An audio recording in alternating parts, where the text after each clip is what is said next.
Dichos y demás parientes, capítulo 5, Sepias y sellos, parte 2. La cabeza me daba vueltas ante la idea de tener que dilucidar los méritos relativos de dos hembras de sepia. Era una verdadera lástima que no se pudiera emplear aquel sistema con otros animales.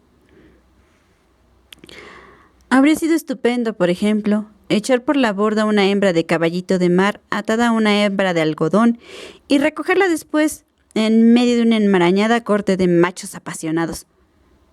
Que yo supiera, Coquí no era el único practicante de aquella peculiar modalidad de pesca, porque jamás vi a otro pescador emplearla.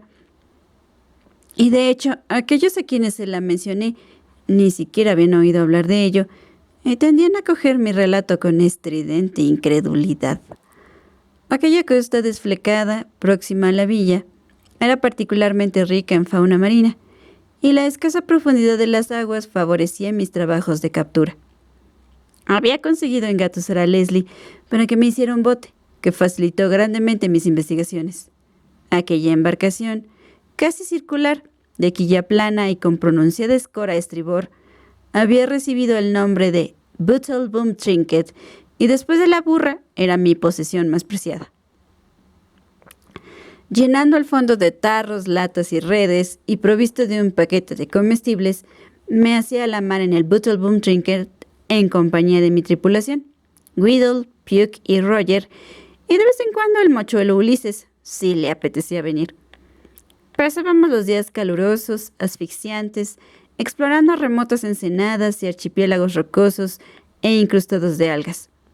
Corrimos muchas aventuras curiosas en aquellas expediciones. Una vez encontramos media hectárea de fondo marino cubierta por un gran banco de liebres de mar. Animales de cuerpo oviforme y color púrpura, con un pulcro volante plisado por el borde y dos extrañas protuberancias en la cabeza que, efectivamente, guardaban extraordinaria semejanza con las largas orejas de una liebre. Por centenares se deslizaban sobre las rocas y la arena, dirigiéndose todas hacia el sur de la isla. No se tocaban ni manifestaban el menor interés unas por otras, por lo que supuse que no se trataba de una reunión de apareamiento, sino de alguna forma de migración. En otra ocasión, un grupo de delfines lánguidos, corpulentos y bondadosos nos descubrió anclados en una pequeña ensenada y, presumiblemente atraídos por la simpática combinación de anaranjado y blanco con que estaba pintado el Boottleboom Trinket, se pusieron a jugar a nuestro alrededor entre saltos y chapuzones splash, acercando sus caras sonrientes hasta el costado del bote y lanzándonos suspiros hondos y apasionados por sus respiraderos. Uno jovencito, más atrevido que los mayores, llegó incluso a pasar por debajo del bote y sentimos el roce de su lomo contra el fondo plano. Yo hube de dividir mi atención a partes iguales entre la contemplación de aquel delicioso espectáculo y los intentos de impedir el amotinamiento de mi tripulación, cada uno de cuyos miembros reaccionó a su modo a la llegada de los delfines. Whittle, que nunca fuera soldado aguerrido, había hecho honor a su nombre profusamente y lloriqueaba y temblaba arrocado en la proa. Puck resolvió que la única manera de salvar la vida era abandonar el barco y ganar la costa a nado.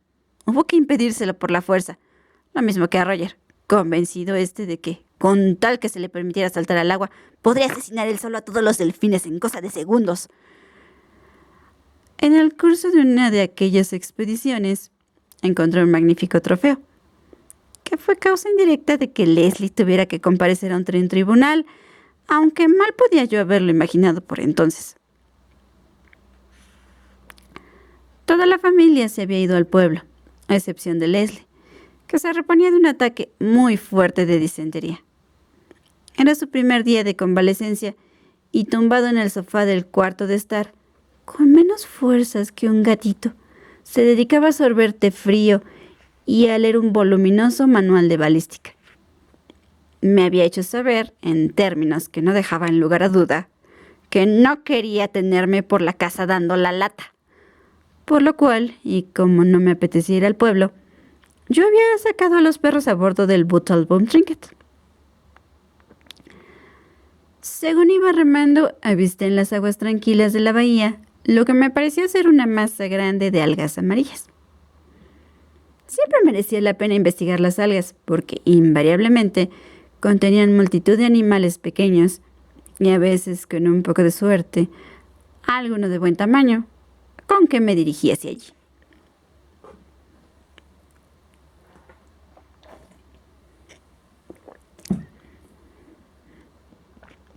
Pero al acercarme vi que no eran algas, sino una especie de piedra amarillenta. ¿En qué clase de piedra podía ser aquella que flotaba sobre unos 7 metros de agua? ¿Cuáles no serían mi incredulidad y mi alegría cuando, observándola desde más cerca, vi que era una tortuga bastante grande? Tras introducir los remos en el bote y ordenar silencio a los perros, me coloqué a proa y esperé, tenso de emoción, a que el Buttlebum Trinket se aproximara más. La tortuga, despatarrada, parecía flotar en la superficie profundamente dormida.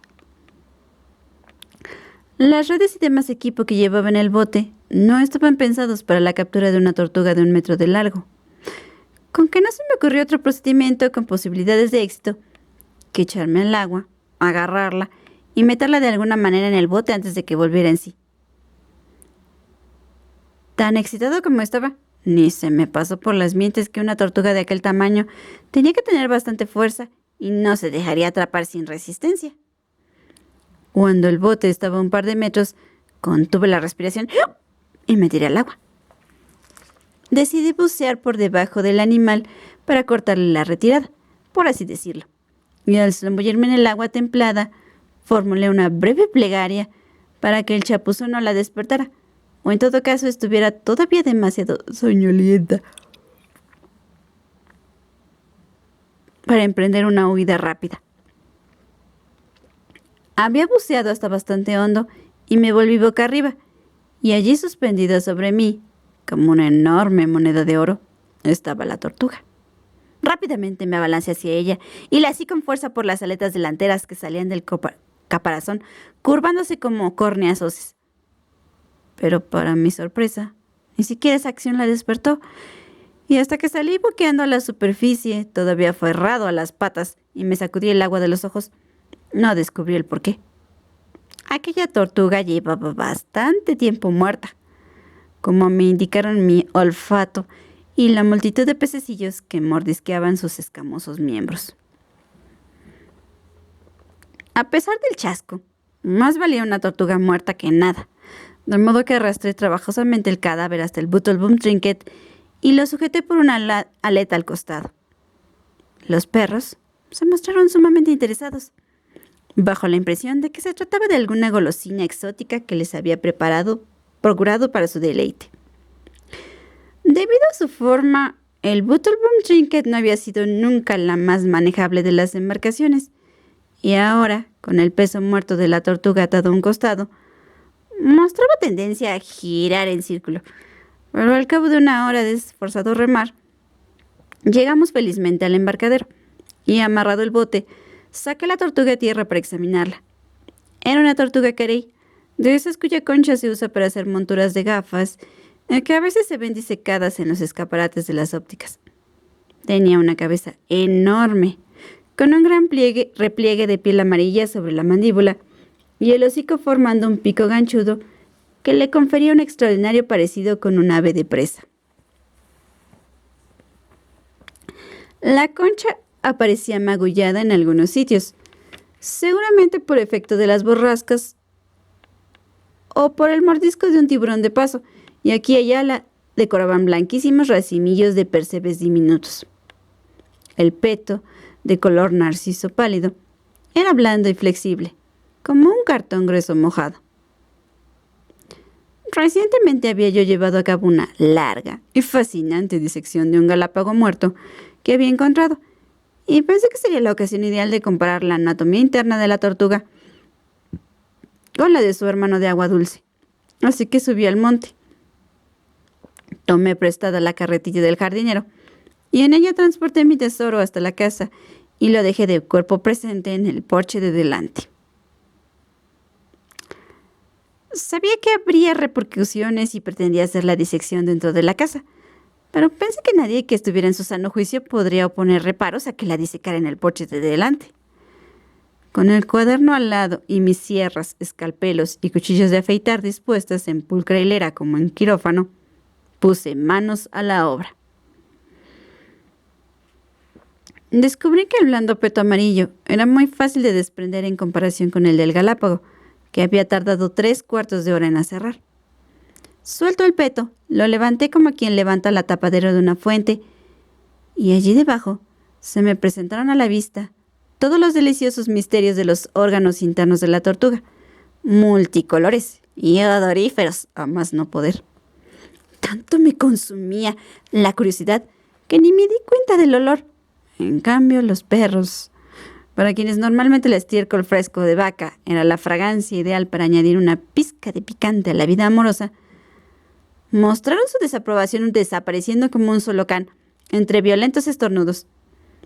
Embelesado, descubrí que la tortuga era hembra y tenía dentro gran cantidad de huevos a medio hacer.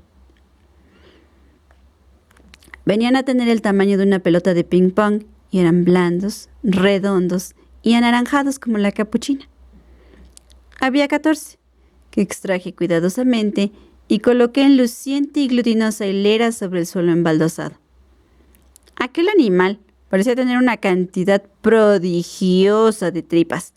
Decidí que había que anotar la longitud exacta de aquel asombroso aparato en mi ya ensangrentado cuaderno. Con ayuda de un escalpelo, separé la tripa de la salida posterior y procedí a sacarla.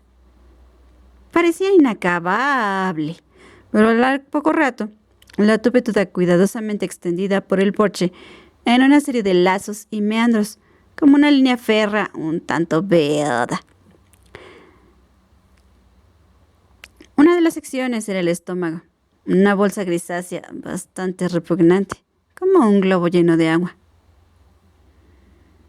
Obviamente estaba repleto de la última comida de la tortuga, y en pro de la ciencia, pensé que era obligado a averiguar qué había comido antes de su defunción. Así que pinché aquella eminencia fofa con un escalpelo y di un tajo a título experimental. Inmediatamente, toda la bolsa estomacal se desinfló con siniestro suspiro y de su interior brotó una peste que dejó chiquitos a todos los demás olores. Hasta yo mismo, fascinado como estaba por la investigación, me eché para atrás y tuve que retirarme tosiendo hasta que el hedor pasó un poco. Sabía que tenía tiempo de limpiar el porche antes de que la familia volviera del pueblo, pero la emoción causada por la nueva adquisición me había hecho olvidar por completo que Leslie convalecía en el cuarto de estar. El aroma del interior de la tortuga, tan penetrante que casi se mascaba, entró flotando por las puertas de cristales y envolvió el sofá en que descansaba mi hermano. La primera indicación que tuve de la catástrofe fue un rugido espeluznante que salió del cuarto de estar. Antes de que yo pudiera hacer nada, apareció en la puerta Leslie, envuelto en mantas. ¿De dónde sale esa peste asquerosa?, inquirió con ronca voz.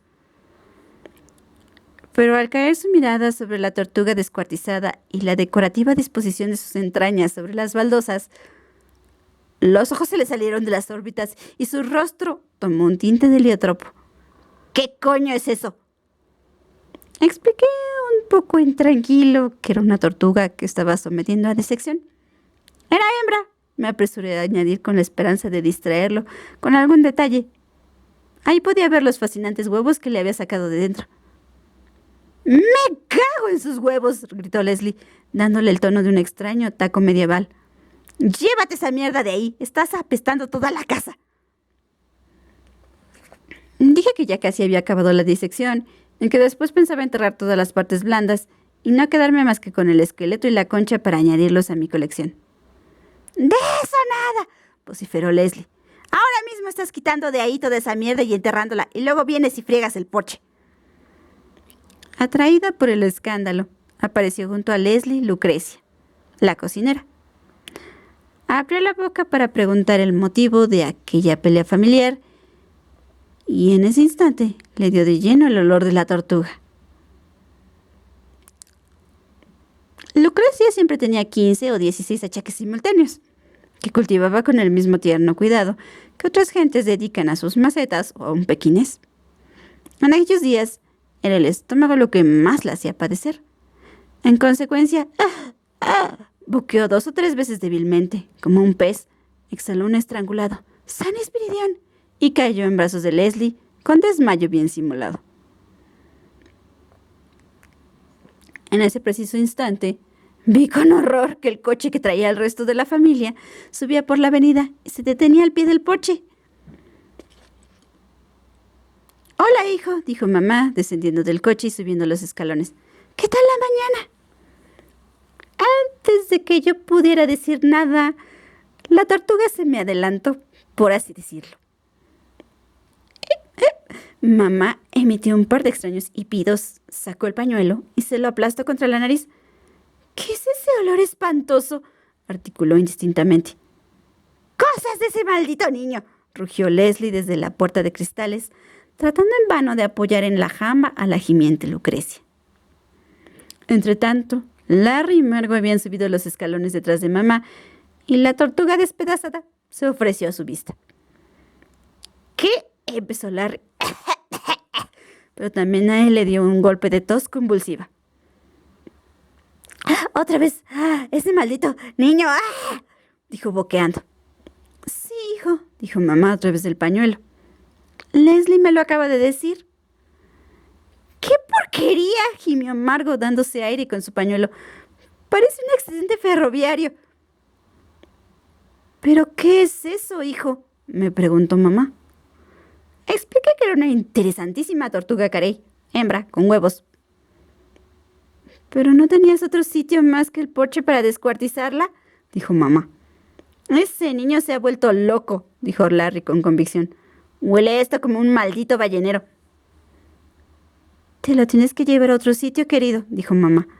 «No podemos tener este olor en la entrada». «Dile que entierre toda esa mierda», dijo Leslie, arrebujándose más en las mantas. «¿Por qué no se le ofreces a una familia de esquimales para que lo adopten?», sugirió Larry. «A los esquimales les gusta comer grasa de ballena y gusanos y cosas de esas». «No seas asqueroso, Larry», dijo Margaret. «¿Cómo va a comer nadie una cosa así? Solo de pensarlo me dan ganas de vomitar». «Será mejor que entremos», dijo mamá desmayadamente. «Olerá menos que aquí». «Si acaso aquí huele peor», gritó Leslie desde la puerta.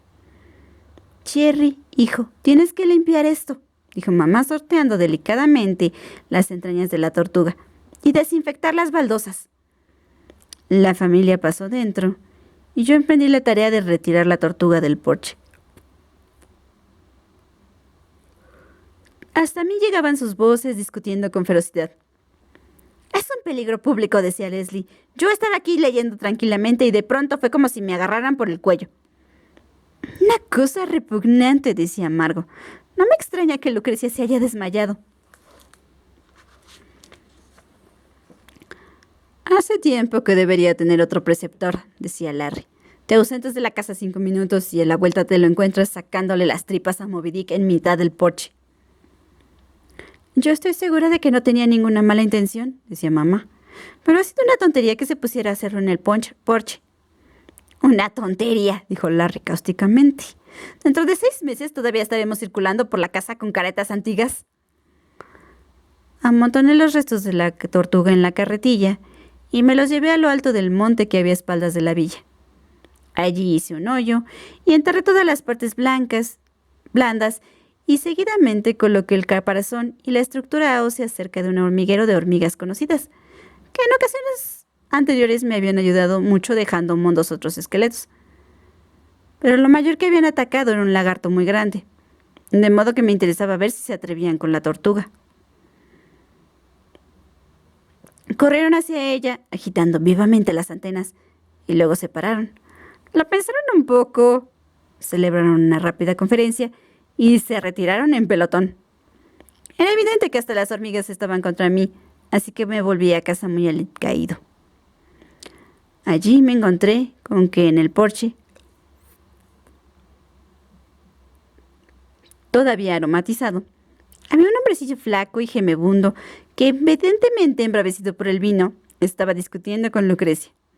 Pregunté qué quería. Dice, me respondió Lucrecia con magnífico desdén, que Roger le ha matado sus pollos. Pavos, corrigió el hombre, pavos. Bueno, pues pavos, dijo ella, concediéndole ese particular. Se me cayó el alma a los pies. A una calamidad sucedía otra. Sabíamos que Roger tenía la feísima costumbre de matar pollos. En primavera y verano se entretenía mucho con el inocente pasatiempo de perseguir a las golondrinas. Le producían flores apopléticos zumbándole junto al hocico y planeando sobre el suelo por delante de él, y él las perseguía erizado de rabia, soltando rugidos de ira. Los pollos de los campesinos solían ocultarse en los arrayanes, y justo cuando pasaba Roger, le salían al paso con gran batir de alas y de mente cacareo de animal histérico. Para mí era segurísimo que Roger estaba convencido de que aquellos pollos eran una especie de golondrina desgalechada que no escapaba a sus poderes y, por lo tanto, pese a nuestros gritos de protesta, saltaba sobre ellos y los mataba de un certero mordisco, condensando en esa acción todo su aborrecimiento de las pesadas golondrinas estivales. Ningún castigo tenía efecto sobre él. En condiciones normales, era un perro extremadamente obediente. En todo, menos en esto. De modo que a nosotros, desesperados, no nos quedaba otro remedio que indemnizar a los propietarios, pero siempre a condición de que presentaran como prueba el cadáver del pollo.